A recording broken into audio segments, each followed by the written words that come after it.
Have thine own way, Lord. Have thine own way. Thou art the potter, I am the clay. Mold me and make me after your will, while I am waiting, yielded and still. Have thine own way, Lord. Have thine own way. Search me and try me, Master, today. Whiter than snow, Lord, wash me just now, as in your presence humbly I bow. Have thine own way, Lord. Have thine own way. Wounded and weary, help me, I pray. Power, all power, surely is thine. Touch me and heal me, Savior divine. Have thine own way, Lord. Have thine own way. Hold o'er my being, absolute sway. Fill with your spirit, till all shall see Christ only always living in me. Fill with thy spirit,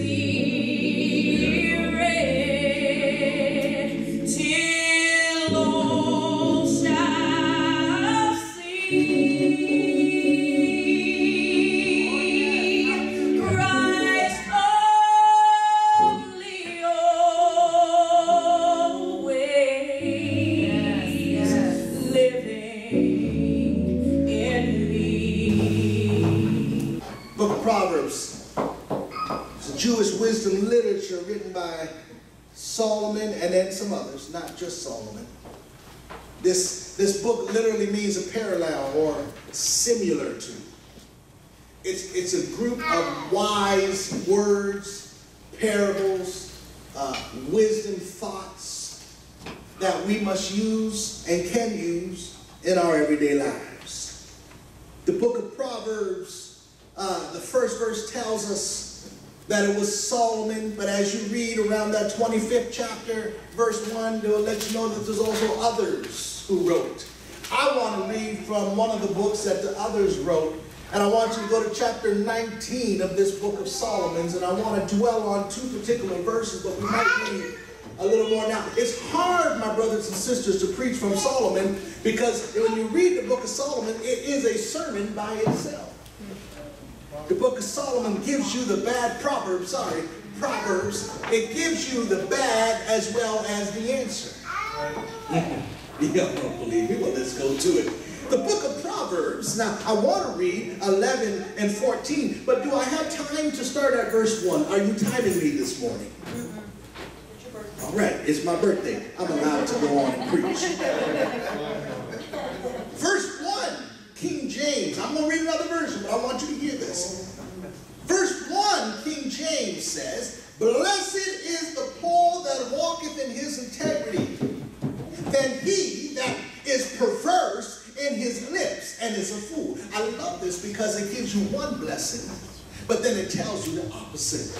Verse 2 of chapter 19 says, "Also that the soul be without knowledge, it is not good. And he that hastens with his feet sinneth."